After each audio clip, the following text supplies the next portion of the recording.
سیدنا ابو ہریرہ رضی اللہ تعالی عنہ سے روایت ہے کہ رسول اللہ صلی اللہ علیہ وآلہ وسلم اپنے صحابہ کو سکھاتے کہ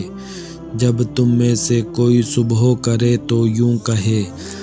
اللہم بکا اصبحنا وبکا امسینا وبکا نحیا وبکا نموت والیک المصیر۔ اے اللہ، تیرے حکم سے ہم نے صبح کی، اور تیرے حکم سے ہم نے شام کی، اور تیرے حکم سے ہم جیتے، اور تیرے حکم سے ہم مرتے ہیں،